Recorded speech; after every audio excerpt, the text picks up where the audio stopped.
Nosotros somos parte de un equipo de 8 personas que hicimos este trabajo en conjunto, así que estamos nosotros 2 presentando, pero somos 8 en total. Así que vamos a dar comienzo. Escasez hídrica, el Chile, diagnóstico contado y propuesta. Vamos a partir por algo básico para comenzar, el agua. Bueno, ustedes saben que es el elemento más esencial del planeta. Sin agua no es posible la vida, no existe nada sin agua. En la mayoría de las religiones el agua es origen y fundamento de la vida. Y el acceso al agua, lo más fundamental, es un derecho básico. Que eso es lo que más se olvida en estos momentos. El 70% de la superficie de la Tierra está cubierta por agua, pero solamente de ese 70%, un 97,5% es agua salada y solamente un 2,5% está disponible, es decir, es agua dulce, no es que esté disponible, porque de ese 2,5%, de ese 100%, el 70% está en glaciares, es decir, no está disponible. Hay otras que son agua subterránea de muy difícil acceso. Y el agua disponible solamente es el 1%. Eso yo pienso que es algo que ustedes deben tener hiper claro para entender la magnitud del problema, de lo que significa la escasez. Su extracción por uso, hablamos primero del sector agropecuario, que son el 69%. Bueno. Fuiste muy rápido, Feña. El sector industrial, el 19%, y el sector municipal, que ahí hablamos del consumo humano, un 12%. Es decir, el consumo humano, vemos ahí que el 69%, que es el sector agropecuario en general, es el que tiene mayor consumo. Ahora sí. Y se demora en pasar. Es que es importante también entender cómo esa relación de los consumos para entender cuál es la necesidad que nosotros tenemos y dónde se ocupa más agua. Es decir, en la producción agrícola donde nosotros al final nos alimentamos también. ¿Qué pasa en el mundo con el agua? Hay problemas de disponibilidad y calidad. Tenemos la gran amenaza que se cierne que la próxima guerra es por el agua. Eso todos lo sabemos. Hoy el 20% de la población carece de agua. El agua necesaria para vivir. En el 2025 la carencia será de un 30%. En el acceso hay distintos regímenes. Hay problemas con la propiedad, la distribución y la gestión. 1.100 millones de personas no tienen acceso al agua potable. 2.500 personas carecen de saneamiento, es decir, pueden tener agua, pero esa agua no es potable. 5 millones de personas mueren al año por enfermedades asociadas a aguas contaminadas. Hay muchos lugares en Latinoamérica especialmente donde el agua que se usa, las aguas servidas no están siendo tratadas y vuelven a los cursos de agua. Los procesos de privatización no han mejorado la situación, porque de pronto eso en Chile fue como la venta de la ilusión de que cuando se privatice se iba a mejorar, se iba a tratar el agua y nosotros vemos lo que está ocurriendo porque lo vivimos en carne propia día a día. Chile tiene una gran cantidad de recursos hídricos. ¿Creen ustedes que es así? ¿Sí? Pero hay escasez de aguas superficiales en el norte y centro. Llueven solamente 500 a 1.000 milímetros cúbicos por hora al año. Hay agotamiento y contaminación de agua subterránea en la segunda y en la quinta región. Es por todos conocido el caso de Petorca. Se ha producido una fuerte privatización del agua, con derechos gratuitos y a perpetuidad.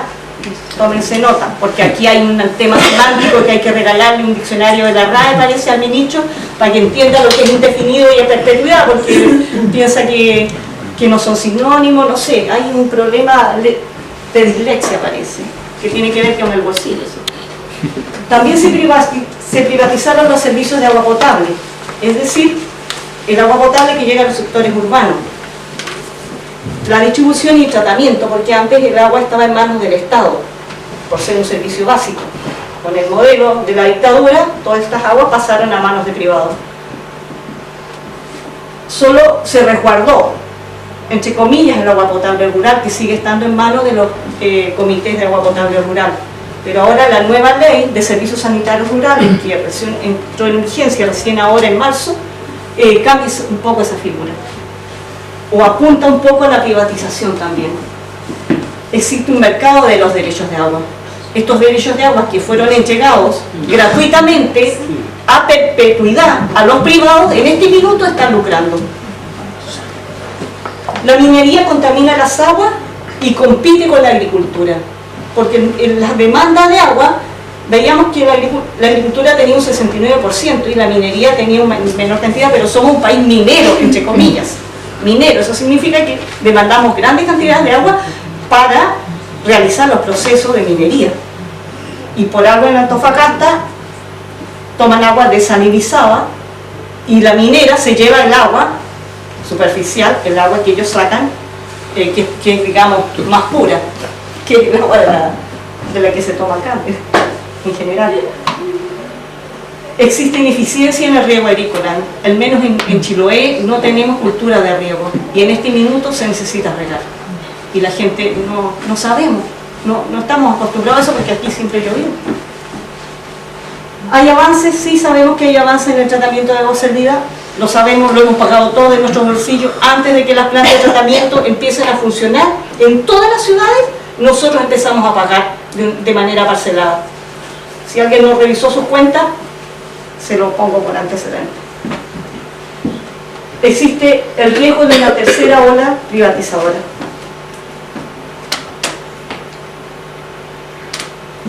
El marco normativo del agua en Chile. Hablamos del Código de Agua en dictadura creado en 1981, que de alguna manera se amarra al proceso de la Constitución de 1980, porque ahí bueno, más adelante hablamos de eso. Ahí también se habla de que la gestión hídrica pasa a ser repartida por muchas instituciones públicas. En este marco tenemos 36 instituciones públicas que tienen injerencia con el agua. Entonces, cualquier persona de la zona rural que necesita hacer gestiones respecto del agua tiene que tocar como 20 puertas. Entonces no sabe si la B, la C, no, tiene que ir a la X.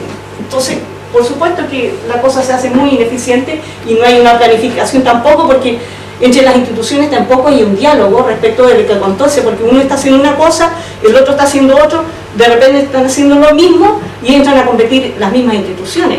Es muy absurdo todo. Existe una Estrategia Nacional de Recursos Hídricos del MOP del 2013.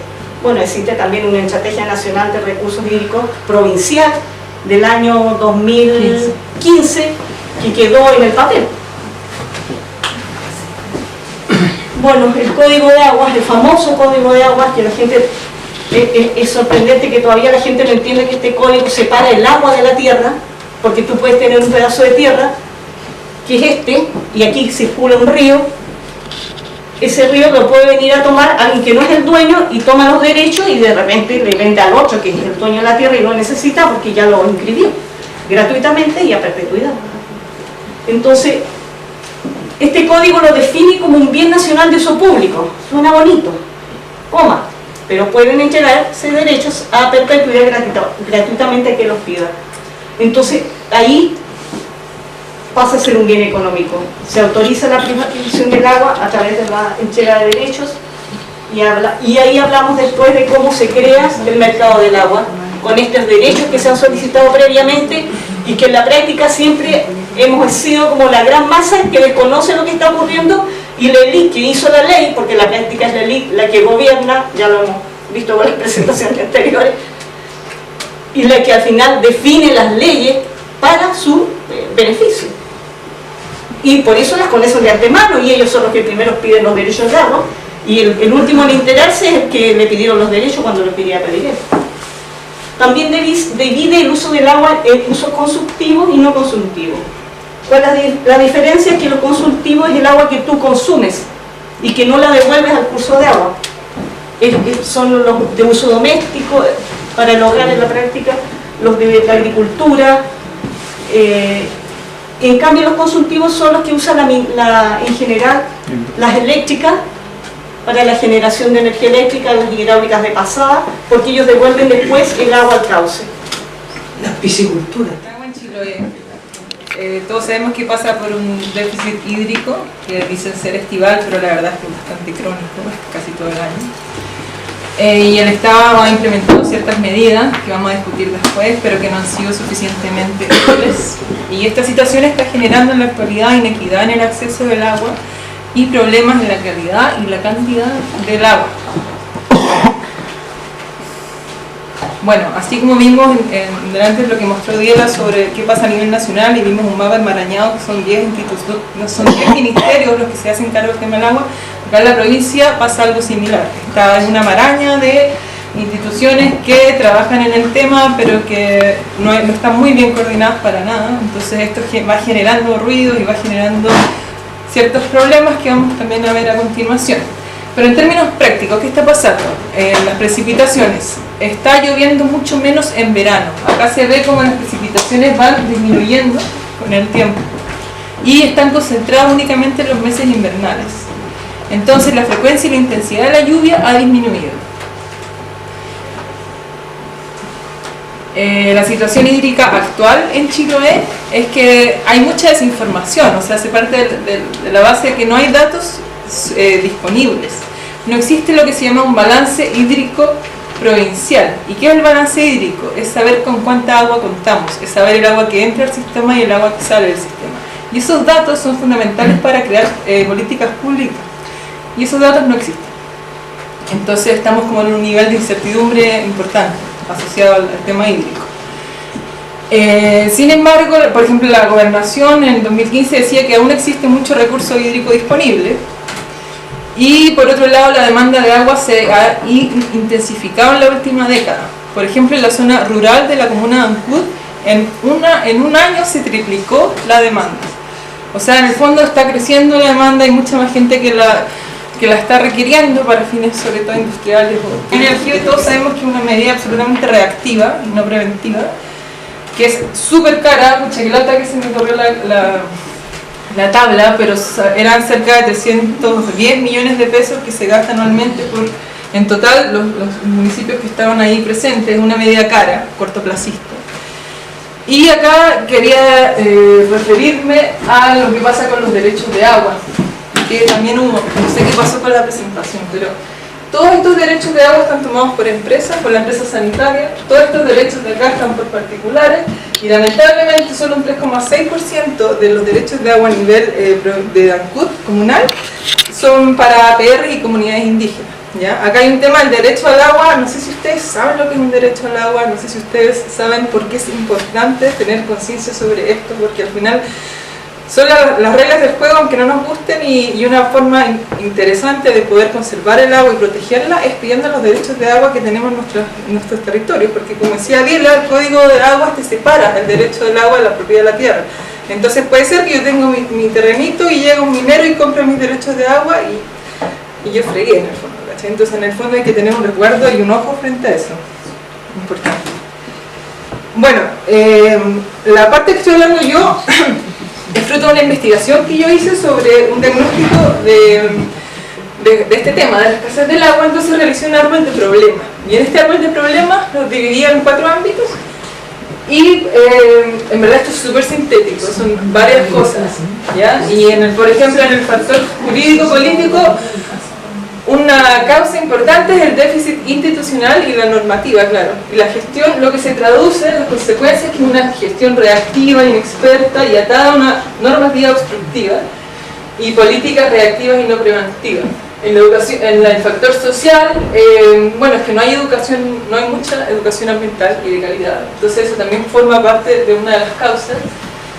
Y entonces tenemos como consecuencia a una población desinformada, a una muy baja gobernanza. No sé si ustedes han oído hablar de los cabildos del agua, que es como la instancia de gobernanza a nivel provincial, que son instancias que yo invito a participar, porque en verdad hay que empezar a mover ahí energías.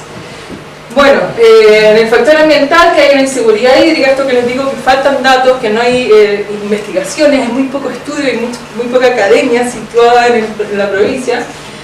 Y entonces esto genera al final mayor incertidumbre. Y por último, en el factor económico, que el estar situados en una economía extractivista, claro que nos causa problemas, hay amenazas de todos tipos, pero en el ámbito hídrico está alterado el ciclo hídrico. Vemos esto de la visión cortoplacista, de quienes extraen recursos naturales como el pompón y la turbera, que afectan al ciclo hídrico de forma súper importante. Bueno, y en esta investigación hice varias entrevistas y hay algunas citas, no las voy a leer todas, pero que me gustaría mucho comunicárselas. Por ejemplo, acá hay un vecino de la isla de Caucahué que dice que no es necesario que vengan camiones porque aquí en la isla hay agua.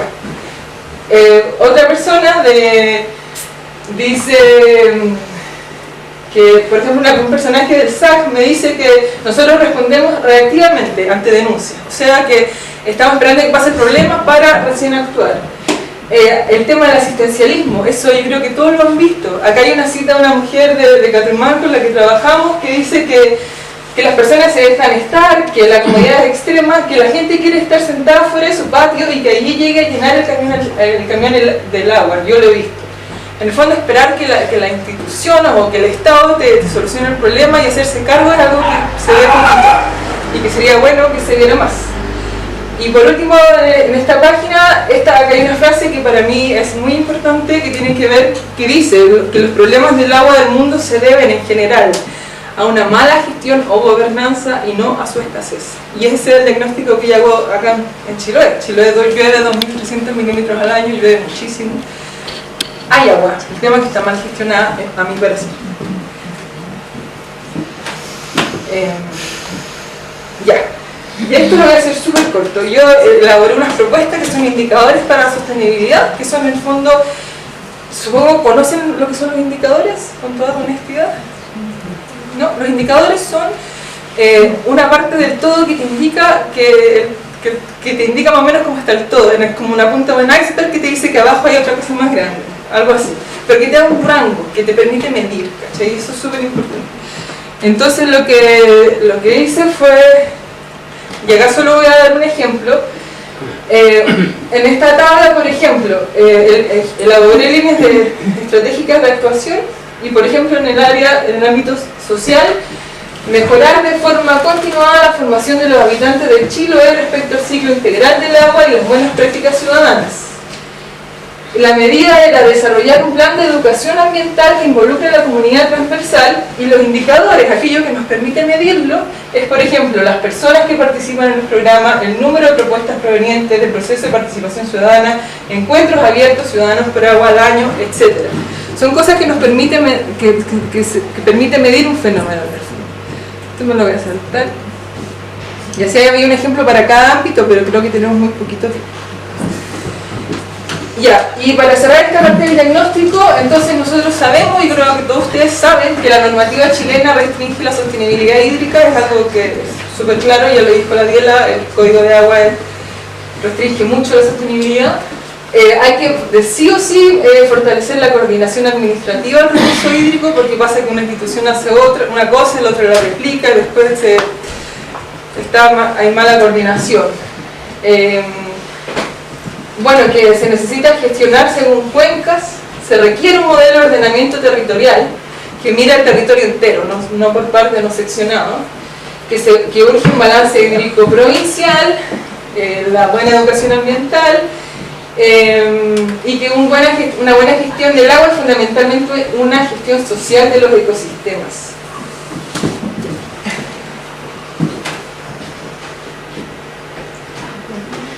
Bueno, acá las limitantes de la investigación todo el rato era falta de información, y que por lo mismo se propone seguir con la construcción de indicadores.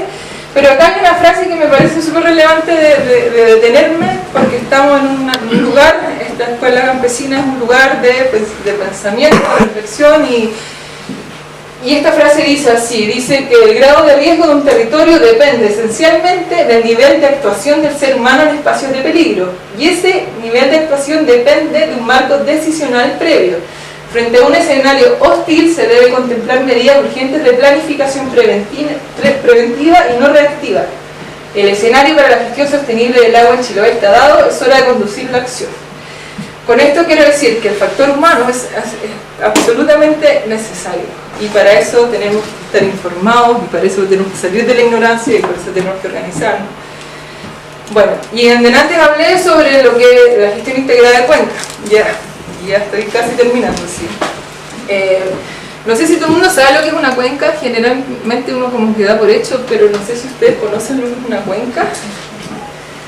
¿No? Bueno, esto es una cuenca. Una cuenca se define como un territorio delimitado por las más altas cumbres que llegan a un río que desemboca en una única salida, ¿ya? En Chiloé hay varias microcuencas que son cuencas chiquititas. Y nosotros hablamos mucho en el equipo como la cuenca, le damos mucho énfasis porque en el fondo lo que pasa abajo de la cuenca va a repercutir arriba y arriba repercute abajo y al final el territorio es un todo. Entonces es importante mirarlo de forma integral. Y la gestión integrada se refiere básicamente a entender que el agua no es una variable aislada, sino es una multivariable y que tiene no solo el aspecto económico, productivo, social o normativo, sino que son muchas variables asociadas. Entonces el enfoque integrado de verla de forma integral tiene que ver con eso, como decía alguien por ahí, que no seccionar sino ver el todo, exactamente eso, y eso es lo que nosotros estamos haciendo desde esta perspectiva de entender el sistema socioecológico en sí. Y ahora tengo el agrado de pasar con mi compañera Diela. Pero antes comentarles acerca de la gestión local del agua, que yo creo que este también es un concepto súper bonito, que se requiere de una construcción de una visión común de bienestar local y que los habitantes del territorio coordinados toman decisiones y articulan sus acciones basadas en el conocimiento de los ecosistemas en que habitan y relevando la sabiduría local, porque la gente local sabe muchísimo y es súper importante relevar ese conocimiento. Ahora sí. Participativa de agua en Catumán, que es el trabajo que estamos haciendo con el equipo. Ahí están todas las personas que participan del equipo, hay muchas personas que han confeccionado estas láminas que estamos nosotros mostrando ahora, algunas de ellas, Cristian Frene, Rolando, así que es un trabajo coordinado de todos. El trabajo de Catumán lleva más o menos 2 años, ¿no es cierto? Sí. Ha tardado un poco la construcción de la red en la práctica por el tema de los recursos. La red estaba ya pensada, pero hay que tener la plata para hacer la construcción.